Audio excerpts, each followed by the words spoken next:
అందరికీ హాయ్ అండి. Welcome to my channel. ఈరోజు నేను రసం పౌడర్ని ఎలా చేసుకోవాలో మీతో చూపిద్దామని అనుకుంటున్నానండి.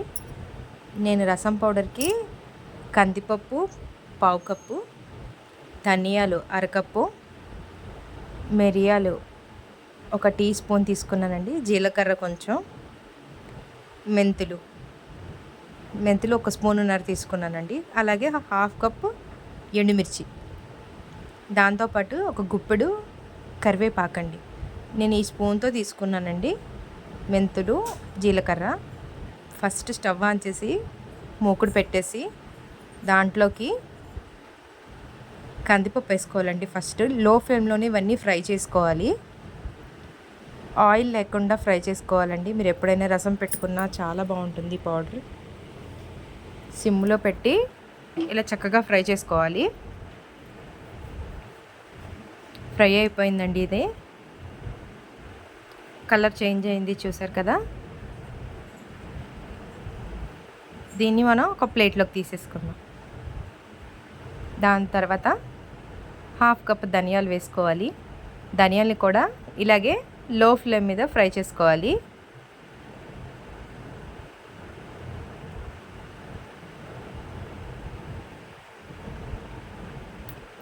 ఎర్రగా వేయించుకోవాలండి. ధనియాలతో పాటు జీలకర్ర కూడా త్వరగా వేగిపోతుంది కాబట్టి ధనియాలు సగం వేగిన తర్వాత నేను జీలకర్రని వేసాను. ఈ రెండు కలిపి చక్కగా ఎర్రగా ఫ్రై చేసుకోవాలండి. ఇది కూడా ఫ్రై అయిపోయింది. అదే ప్లేట్లోకి వేయించుకున్న జీలకర్ర, ధనియాలు కూడా వేసేసుకుందాం. అలాగే 1/2 కప్పు మెంతులండి, మిరియాలు, వీటిని కూడా చక్కగా మనం ఎర్రగా ఫ్రై చేసుకోవాలి. గోల్డెన్ కలర్ రావాలండి. ఇవి కూడా మెంతులు వేగుతుంటే చక్కగా ఎర్రగా ఫ్రై అవుతాయి కదండి. దీన్ని కూడా అదే ప్లేట్లోకి తీసేసుకుందాం. దాని తర్వాత దాంట్లోకి ఎండుమిర్చి వేసుకోవాలి. ఎండుమిర్చిని కూడా చక్కగా ఫ్రై చేసుకోవాలండి. దాంతోపాటు ఎండుమిర్చి కొంచెం ఫ్రై అయిన తర్వాత కొద్దిగా 1 గుప్పెడు కరివేపాకు వేసుకోవాలి. కరివేపాకుని ఎక్కువగా మనం ఫ్రై చేయవసరం లేదండి.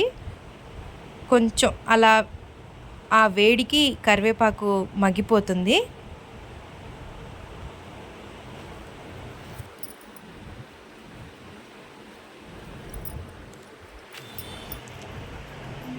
దీన్ని కూడా అదే ప్లేట్లోకి తీసుకోవాలండి. ఈ పౌడర్ అంతా కూడా వేడిగా తిప్పుకోకూడదండి. కాసేపు ఒక పావు గంట అనేది ఫ్యాన్ కింద ఉంచుకోవాలి. దాంట్లోకి 1 స్పూన్ పసుపు, 2 స్పూన్లు ఇంగువ వేసుకోవాలి. వేసి మనం మిక్సీ జార్లో వేసి కొంచెం రసం పౌడర్ని కచ్చాపచ్చగా పట్టుకోవాలండి. ఫస్ట్ దాంట్లోకి 1 గుప్పెడు వెల్లుల్లిపాయలు వేస్తున్నానండి. పౌడర్ ఇలా రావాలి. చక్కగా ఈ కన్సిస్టెన్సీ వచ్చేలా మనం బ్లెండ్ చేసుకోవాలి. చూసారు కదండి, రసం పౌడర్ ఇంట్లోనే ఈజీగా తయారు చేసుకోవచ్చండి. మీకు కనుక వీడియో నచ్చితే like, share, subscribe to my channel. Thank you for watching my